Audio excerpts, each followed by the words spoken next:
నమస్కారం. ఈరోజు మనం మనందరం రోజూ తాగే నీటి గురించి కొంచెం లోతుగా మాట్లాడుకుందాం. అంటే దాని వెనుక ఉన్న సైన్సు, మన శరీరానికి అదెంత ముఖ్యం అనే విషయాలన్నమాట. అవును కరెక్ట్. నీరు లేనిదే జీవం లేదు అంటాం కదా. అది కేవలం మాట వరసే కాదు, అది అక్షరాలా నిజం. నిజమే. అసలు నీరు మన శరీరంలో ఎలాంటి అద్భుతాలు చేస్తుందో ఆ వివరాలేంటో తెలుసుకోవడమే మన ఈరోజు పని. మన దగ్గర దీనికి సంబంధించి ఒక మంచి ఆధారం ఉంది. ఒక యూట్యూబ్ వీడియో కోసం రాసుకున్న స్క్రిప్ట్ అనుకుంటా. అవును. సో దాని ఆధారంగా నీటి ప్రాముఖ్యత ఏంటి, అది మన శరీరంలో ఏం చేస్తుంది, మన ఆరోగ్యానికి ఎందుకు అంత కీలకం, ఇలాంటివన్నీ మనం వివరంగా చర్చిద్దాం. మంచి ఆలోచన. ఆ స్క్రిప్ట్లో చాలా విషయాలున్నాయి. శరీర ఉష్ణోగ్రత నియంత్రణ దగ్గర నుంచి పోషకాల రవాణా వరకు. అవును. కొన్ని ప్రశ్నలు కూడా చాలా ఆసక్తిగా ఉన్నాయి. ఒకటి నాకు బాగా గుర్తుంది. మన శరీరం 70% నీరంటారు. మరి దెబ్బ తగిలినప్పుడు రక్తం వస్తుంది గాని నీరు రాదే, ఎందుకని? అది చాలా మందికి వచ్చే సందేహమే. దాని గురించి కూడా మాట్లాడుకుందాం. అలాగే సరిగ్గా నీళ్లు తాగకపోతే ఏకాగ్రత తగ్గుతుందా? అవును, అది కూడా. ఇంకా నీరు లేకుండా మహా అయితే 3-4 రోజులే బతకగలమా, ఇవన్నీ చూద్దాం. సరే, అయితే మొదలు పెడదామా? తప్పకుండా. మొదటి పాయింట్, నీటిని జీవనాధారం అని ఎందుకంటారు? కేవలం దాహం తీరుస్తుంది కాబట్టానా? లేదు లేదు, దాహం తీర్చడం అనేది జస్ట్ ఒక చిన్న పార్ట్ అంతే. అసలు విషయమేంటంటే మన శరీరంలో ఉన్న కోట్లాది కణాలు. ఆ ప్రతి కణం బ్రతకాలన్నా, అది దాని పనిది చెయ్యాలన్నా నీరు తప్పనిసరి. ఓ, అంటే కణం లెవెల్లో నీరవసరమంటారా? ఖచ్చితంగా. కణాల లోపల ఎన్నో రసాయన చర్యలు జరుగుతూ ఉంటాయి. ఆ చర్యలన్నీ జరగడానికి నీరు ఒక మాధ్యమం లాంటిది. అంటే ఆ నీరు లేకపోతే ఆ పనులన్నీ ఆగిపోతాయి. అంటే ఒక వెహికల్ లాగా అన్నమాట. ఒక రకంగా అంతే. నీరు తగ్గితే ఆ చర్యలు నెమ్మదిస్తాయి, కొన్ని ఆగిపోతాయి కూడా. దానివల్ల ఏమవుతుందంటే మొదట అవయవాల పనితీరు దెబ్బతింటుంది. ముఖ్యంగా మన మెదడుకి నీటి కొరత అస్సలు మంచిది కాదు. దాని పనితీరు తగ్గిపోతుంది. అందుకేనేమో ఆహారం లేకుండా కొన్ని వారాలుండొచ్చు గాని నీళ్లు లేకుండా కొన్ని రోజులు కూడా కష్టమంటారు. అవును కరెక్ట్. కారణమిదే. ఆహారం శక్తినిస్తుంది, బాడీ బిల్డింగ్కి హెల్ప్ చేస్తుంది. కానీ నీరు, అది లేకపోతే అసలు బాడీ ఫంక్షనింగే ఆగిపోతుంది. రక్తం ప్రవహించాలన్నా, జీర్ణం కావాలన్నా, టెంపరేచర్ కంట్రోల్లో ఉండాలన్నా, చివరికి ఊపిరి తీసుకోవడంలో కూడా పరోక్షంగా నీటి పాత్ర ఉంటుంది. అమ్మో, ఇంత ఉందా నీటి వెనుక? నిజంగా జీవనాధారమే. సరే, దీనికి కనెక్టెడ్గా హైడ్రేషన్ గురించి మాట్లాడుకుందాం. అంటే శరీరంలో తగినంత నీరు ఉండటం. ఇది మన రోజువారీ పనుల మీద ఎలా ప్రభావం చూపుతుంది? హైడ్రేషన్, ఇది మనకు తెలియకుండానే చాలా రకాలుగా హెల్ప్ చేస్తుంది. ఫర్ ఎగ్జాంపుల్, మన స్కిన్ అది ఫ్రెష్గా, తేమగా ఉండటానికి నీరే కారణం. అవును, డీహైడ్రేట్ అయితే స్కిన్ డల్ అయిపోతుంది కదా. అవును. అలాగే కీళ్లు, మన జాయింట్స్ మధ్య నీరు ఒక లూబ్రికెంట్లా పనిచేస్తుంది. అంటే ఎముకలు ఒకదానికొకటి రాసుకోకుండా మూమెంట్స్ ఈజీగా ఉండేలా చూస్తుంది. అదా సంగతి. అంటే జాయింట్ పెయిన్స్ రాకుండా ఉండటానికి కూడా నీరు తాగడం హెల్ప్ అవుతుందన్నమాట. ఇంట్రెస్టింగ్. మరి వేరే అవయవాలకు? ఆహా, కళ్ళు, నోరు, ముక్కు లాంటి చోట్ల ఉండే మ్యూకస్ మెంబ్రెయిన్స్ అంటారు కదా, ఆ పొరలు తేమగా ఉండటానికి నీరు అవసరం. ఇంకా గుండె, ఊపిరితిత్తులు, బ్రెయిన్ లాంటి ముఖ్యమైన ఆర్గన్స్ చుట్టూ కూడా ఒక కుషన్ లాగా, ఒక రక్షణ కవచంలా పనిచేస్తుంది. ఓకే. ఇవే కాకుండా మనం రోజూ చేసే పనుల్లో అంటే డైజెషన్, మనం తిన్న ఫుడ్ జీర్ణం కావడంలో నీటిది చాలా ఇంపార్టెంట్ రోల్. ఆహారం చిన్న చిన్న ముక్కలుగా అవ్వాలన్నా, అందులోంచి పోషకాలని మన శరీరం తీసుకోవాలన్నా నీరు కావాలి. మరి వ్యర్థ పదార్థాలు? అది కూడా. శరీరంలో తయారయ్యే వేస్ట్ మెటీరియల్స్ని బయటకు పంపడంలో కూడా నీరే ముఖ్యం. యూరిన్ ద్వారా, చెమట ద్వారా ఈ వ్యర్థాలను బయటకు పంపడానికి నీరు హెల్ప్ చేస్తుంది. అంటే శరీరం ఒక ఫ్యాక్టరీ అనుకుంటే నీరు దానికి కావలసిన ఫ్యూయల్, లూబ్రికెంట్, క్లీనింగ్ సిస్టమ్ అన్నీ అదే అనమాట. మరి నీటి శాతం తగ్గితే కొంచెం తగ్గినా ఏం కాదు కదా. అక్కడే ఉంది అసలు పాయింట్. మన దగ్గరున్న సమాచారం ప్రకారం బాడీలో వాటర్ లెవెల్ జస్ట్ ఒక 2% తగ్గినా చాలు, దాని ఎఫెక్ట్ వెంటనే కనిపిస్తుంది. 2%కేనా? ఎలా? విపరీతమైన అలసటొస్తుంది, తలనొప్పి, దేనిమీద కాన్సంట్రేట్ చేయలేకపోవడం, ఇలాంటివి. బాబోయ్, 2%కే ఇంత జరుగుతుందా? అంటే మధ్యాహ్నం పూట కొంచెం డల్గా, చిరాగ్గా అనిపిస్తే అది డీహైడ్రేషన్ వల్ల కూడా కావచ్చంటారా? ఖచ్చితంగా అయ్యుండొచ్చు. ఆ టైంలో గ్లాసు నీళ్లు తాగితే డిఫరెన్స్ మీకే తెలుస్తుంది. చాలామంది దాహం వేస్తేనే నీళ్లు తాగుతారు. కానీ దాహం వేస్తోంది అంటే అప్పటికే బాడీ కొంచెం డీహైడ్రేట్ అయిందని అర్థం. అందుకే దాహం వెయ్యకముందే రోజంతా కొంచెం కొంచెం తాగుతూ ఉండటం బెస్ట్. వేడిగా ఉన్నప్పుడు మన బాడీ కూల్ అవ్వడానికి నీరు ఎలా హెల్ప్ చేస్తుంది? ఇది మన బాడీలో ఉన్న ఒక న్యాచురల్ కూలింగ్ సిస్టమ్ లాంటిది.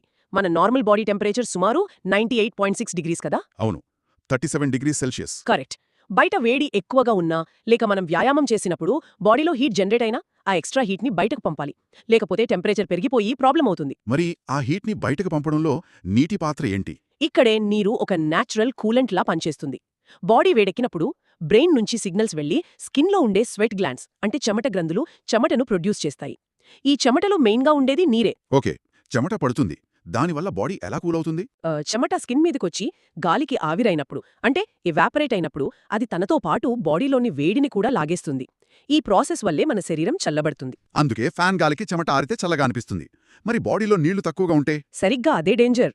బాడీలో వాటర్ లెవెల్ తక్కువగా ఉంటే చెమట సరిగ్గా పట్టదు. అప్పుడు బాడీ తనను తాను కూల్ చేసుకోలేదు. టెంపరేచర్ పెరిగిపోతుంది. ఇదే డీహైడ్రేషన్ ఎక్కువైతే కళ్ళు తిరగడం, వాంతులు, తలనొప్పి వచ్చి ఫైనల్గా హీట్ స్ట్రోక్ అంటే వడదెబ్బ తగలొచ్చు. అది చాలా ప్రమాదకరం. ఓహో, అంటే వేడిలో పనిచేసేవాళ్ళు, ఎక్సర్సైజ్ చేసేవాళ్ళు కేవలం దాహం తీర్చుకోవడానికే కాదు, బాడీని కూల్గా ఉంచుకోవడానికి కూడా ఎక్కువ నీళ్లు తాగాలన్నమాట. క్లియర్గా అర్థమైంది. సరే, ఇప్పుడు నెక్స్ట్ పాయింట్, పోషకాల రవాణా. డీటాక్సిఫికేషన్ అంటే వ్యర్థాల తొలగింపు. ఇందులో నీటి రోలేంటి? ఇక్కడ నీటి ప్రాముఖ్యత ఇంకా బాగా తెలుస్తుంది. మన బ్లడ్, రక్తంలో దాదాపు 90% నీరే ఉంటుందని తెలుసా? 90%? నిజంగానా? అంటే రక్తమంటే ఎర్ర కణాలు మాత్రమే కాదు, మెయిన్గా నీరేనా? అవును. ఆ నీటి ఫ్లో వల్లే రక్తం బాడీ అంతా తిరుగుతూ ఉంటుంది. మనం పీల్చే ఆక్సిజన్ని లంగ్స్ నుంచి ప్రతి సెల్కి తీసుకెళ్లాలన్నా, మనం తిన్న ఫుడ్లోని విటమిన్స్, మినరల్స్, గ్లూకోజ్ లాంటి పోషకాలని అన్ని భాగాలకు అందించాలన్నా ఈ ట్రాన్స్పోర్ట్ అంతా జరిగేది బ్లడ్ ద్వారానే. అంటే ప్రధానంగా నీటి ద్వారానే. ఒక సిటీలో రోడ్లు వెహికల్స్ లాగా అనమాట. రోడ్లు బాగుండి వెహికల్స్ నడిస్తేనే కదా సరుకులు అన్ని చోట్లకు వెళ్తాయి. పర్ఫెక్ట్గా చెప్పారు. నీరు లేకపోతే ఈ ట్రాన్స్పోర్ట్ సిస్టమ్ ఆగిపోతుంది. పోషకాలు సెల్స్కి అందవు. అలాగే బాడీలో తయారయ్యే వేస్ట్ ప్రోడక్ట్స్ని బయటకు పంపడంలో కూడా నీటిదే మెయిన్ రోల్. వేస్ట్ ప్రోడక్ట్స్ అంటే డీటాక్స్ అంటారే అదా? అవును. మన సెల్స్లో పనులు జరిగినప్పుడు కొన్ని వేస్ట్ ప్రోడక్ట్స్, టాక్సిన్స్ లాంటివి తయారవుతాయి. వీటిని ఎప్పటికప్పుడు బయటకు పంపాలి. లేకపోతే అవి పేరుకుపోయి డేంజర్. ఈ వేస్ట్ అంతటినీ బ్లడ్ అంటే నీరు కలెక్ట్ చేసి కిడ్నీలకు తీసుకెళ్తుంది. కిడ్నీలు ఫిల్టర్ చేస్తాయా? ఎగ్జాక్ట్లీ. కిడ్నీలు ఆ వేస్ట్ని బ్లడ్లోంచి ఫిల్టర్ చేసి నీటిలో కలిపి యూరిన్గా మార్చి బయటకు పంపుతాయి. అందుకే మనం బాగా నీళ్లు తాగితే యూరిన్ క్లియర్గా ఎక్కువగా వస్తుంది. వేస్ట్ అంతా ఎఫిషియెంట్గా బయటకు పోతుంది. నీళ్లు తక్కువ తాగితే యూరిన్ డార్క్గా వస్తుంది. వేస్ట్ సరిగ్గా బయటకు పోదు. కొంచెం చెమట ద్వారా కూడా పోతుందిలేండి. అద్భుతం. అంటే పోషకాలని లోపలికి తేవడమే కాదు, చెత్తను బయటకు తీసుకెళ్లడంలో కూడా హెల్ప్ చేస్తుంది. బాడీ క్లీనింగ్లో నీటి పాత్ర సూపర్. ఇంత ఇంపార్టెంట్ కాబట్టే అసలు నీరు లేకుండా మనిషి ఎంతకాలం బ్రతకగలడు అనే ప్రశ్న ఇంకా భయంకరంగా ఉంది. అవును. ఇది కొంచెం సీరియస్ క్వశ్చన్. సాధారణంగా అయితే ఒక హెల్దీ పర్సన్ నీళ్లు తాగకుండా యావరేజ్గా కేవలం 3 నుంచి 4 రోజులు మాత్రమే బ్రతకగలడు. 3, 4 అంతేనా? నమ్మలేకపోతున్నాను. చాలా తక్కువ గదా? ఇది యావరేజ్ మాత్రమే. కొన్ని కండిషన్స్ బట్టి ఇది మారొచ్చు. ఉదాహరణకి భయంకరమైన వేడిలో ఎక్కువ కష్టపడితే బాడీ నుంచి వాటర్ త్వరగా లాస్ అవుతుంది కాబట్టి ఈ టైమింగ్గా తగ్గొచ్చు. మరి కొంచెం ఎక్కువ బ్రతికే అవకాశం ఉందా? చాలా చల్లగా ఉండి అసలు శ్రమ లేకుండా ఉంటే మాక్సిమం 1 వారం వరకు ఉండొచ్చు అనంటారు. కానీ అది చాలా రేర్. ఆ తర్వాత ఏమవుతుంది? కొన్ని రోజుల తర్వాత బాడీలో ఉన్న నీరంతా అయిపోతుంది. డీహైడ్రేషన్ తీవ్రమైపోయి బ్లడ్ చిక్కబడుతుంది. బీపీ పడిపోతుంది. కిడ్నీలు ఫెయిల్ అవుతాయి. హార్ట్ మీద ప్రెషర్ పెరుగుతుంది. బ్రెయిన్ సెల్స్ నీరు లేక ష్రింక్ అయిపోతాయి. ఫంక్షనింగ్ ఆగిపోతుంది. చివరికి ఇంపార్టెంట్ ఆర్గన్స్ అన్నీ పనిచేయడం మానేసి డెత్. వింటుంటేనే భయంగా ఉంది. నీటి విలువ ఇప్పుడు ఇంకా బాగా తెలుస్తుంది. సరే, ఇందాక అడిగిన ప్రశ్న దగ్గరకొద్దాం.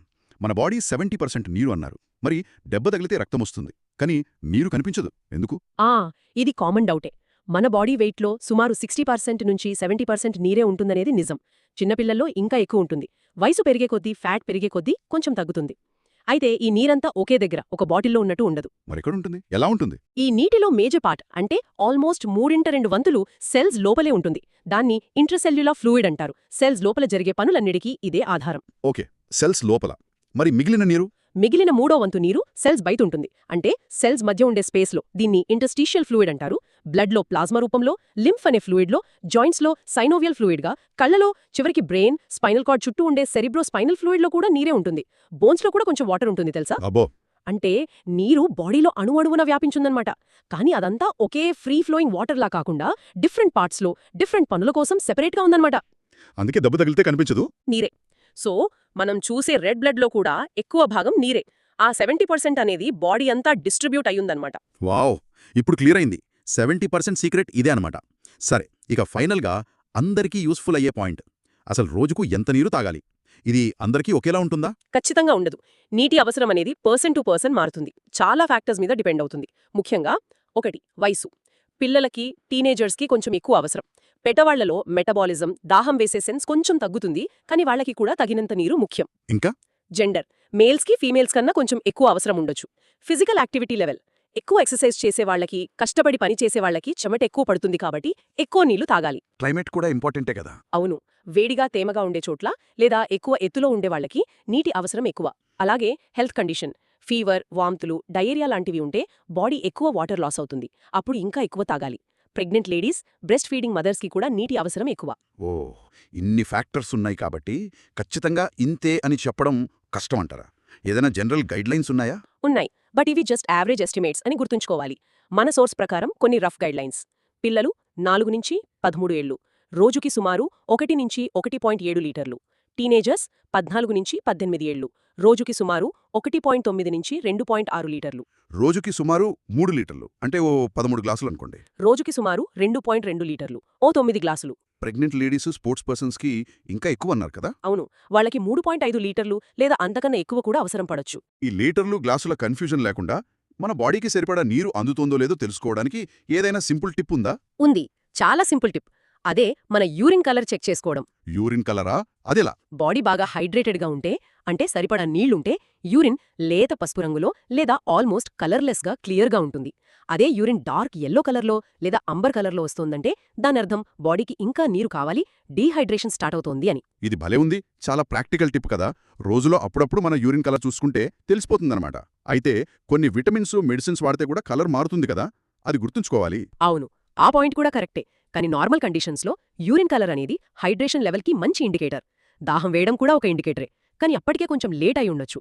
అందుకే కలర్ చూసుకోవడం బెటర్. నిజమే, మనం చాలా తేలిగ్గా తీసుకునే ఒక గ్లాసు నీరు మన ఆరోగ్యాన్ని కాపాడే ఒక పవర్ఫుల్, ఈజీగా దొరికే మెడిసిన్ లాంటిది. దాని వాల్యూ గుర్తించి రోజూ సరిపడా నీళ్లు తాగడం మనకు చేసుకోగల పెద్ద హెల్ప్. నిజంగా. చివరగా వినేవాళ్లందరికీ ఒక ఆలోచనతో ముగిద్దాం. మన చుట్టూ ఇంత ఈజీగా, చాలాసార్లు ఫ్రీగా దొరికే నీటి విలువను మనం నిజంగా ఎంతవరకు గుర్తిస్తున్నాం? మన ప్రాణానికి ఇంత ముఖ్యమైన దాన్ని మనం ఎంత తరచుగా నెగ్లెక్ట్ చేస్తాం? ఒక్క క్షణం ఆలోచిద్దామా? మన బాడీ అనే ఈ అద్భుతమైన మెషిన్ సరిగ్గా నడవడానికి నీరు బ్యాక్గ్రౌండ్లో చేసే ఎన్నో పనుల గురించి. బహుశా నెక్స్ట్ టైం గ్లాస్ నీళ్లు తాగేటప్పుడు దాని విలువ ఇంకా బాగా తెలుస్తుందేమో.